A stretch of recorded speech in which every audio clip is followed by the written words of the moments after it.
اور حضور سید عالم صلی اللہ علیہ وآلہ وسلم اپنی زبان مبارک سے جو کلمات ادا کیا کرتے تھے۔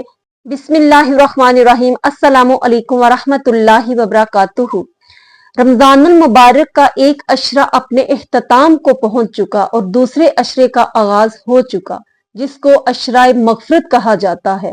اور کس طرح تیزی کے ساتھ رمضان المبارک کے دن گزرتے جا رہے ہیں۔ جنت کے جو دروازے کھول دیے گئے ہیں، اس کے علاوہ عرش اور آسمانوں کے دروازے بھی کھول دیے جاتے ہیں، اور جنت میں جانا ہمارے لیے آسان بنا دیا جاتا ہے۔ جنت کے دروازے کھولنے کا مطلب یہی ہے کہ رمضان المبارک میں انسان کے لیے جنتی بننا اللہ رب العزت نے آسان فرما دیا ہے۔ آپ نوٹ کریں گے کہ عام روٹین میں ہم قرآن پاک پڑھنے کے لیے اتنا وقت نہیں نکال سکتے جتنا کہ رمضان المبارک میں ہمیں مل جاتا ہے، اور ایک غیبی طاقت اور قوت ہمارے اندر آ جاتی ہے۔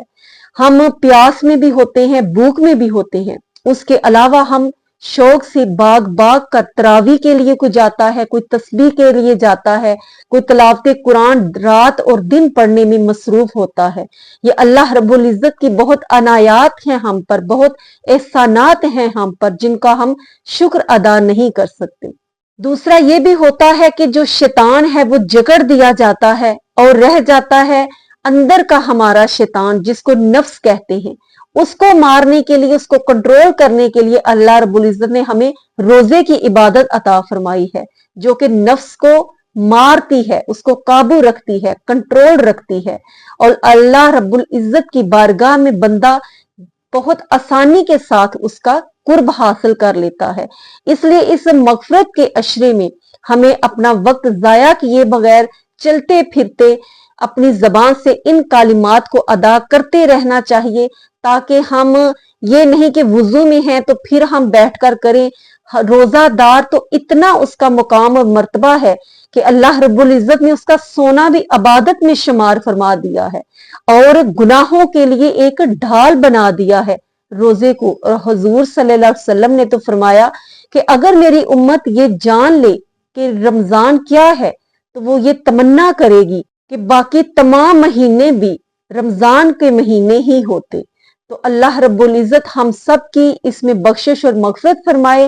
اپنی زبان پر کلمات جاری رکھا کرے دوسرے عشرے میں، استغفر اللہ ربی من کل ذنب واتوب الیہ، اس کو پڑھا کرے، اور اس کو اگر نہیں پڑھنا آتا تو صرف استغفر اللہ استغفر اللہ استغفر اللہ یہ ہر وقت اپنی زبان پر جاری رکھیں۔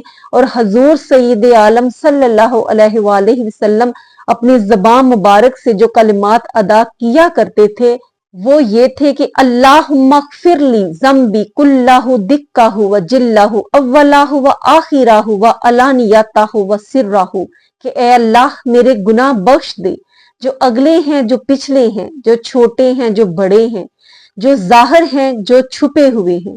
تو قربان جائیے پیارے حبیب صلی اللہ علیہ وسلم کے، جن کے کوئی گناہ نہیں تھے، جن کے تمام گناہ اللہ رب العزت نے بخش دیے ہوئے تھے، اور وہ پاک اور صاف ہستی تھے۔ ان کا یہ عالم تھا کہ ان کی زبان ان کلمات سے تر رہتی تھی۔ تو پھر ہمیں بھی کس حد تک یہ کلمات ادا کرنے ہیں کہ ہماری بخشش کا وسیلہ بن جائے۔ زندگی آسائش سے گزار لینا، آرام میں گزار لینا، خوشحالی میں گزار لینا، یہ کوئی بڑی بات نہیں، یہ کوئی کامیابی نہیں۔ بڑی کامیابی تو یہ ہے کہ انسان اپنا خاتمہ ایمان پر سلامت لے جائے، اور آخری لمحات انسان کے ایمان پر ادا ہوں۔ حضرت بایزید بسطامی رحمت اللہ علیہ، ان سے ایک عورت نے کہا کہ اے بایزید بسطامی، میرے گھوڑے کی دم اچھی ہے یا کہ تمہاری داڑھی اچھی ہے؟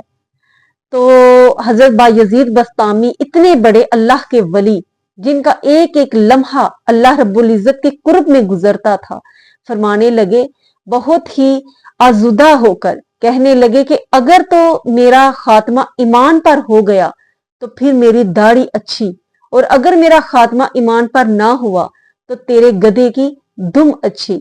تو جب ان کا انتقال ہو گیا تو کسی شخص نے ان کو خواب میں دیکھا اور پوچھا کہ آپ کے ساتھ اللہ رب العزت نے کیا معاملہ کیا؟ تو فرمانے لگے کہ اللہ رب العزت کا بہت احسان ہے کہ اس نے مجھے بخش دیا۔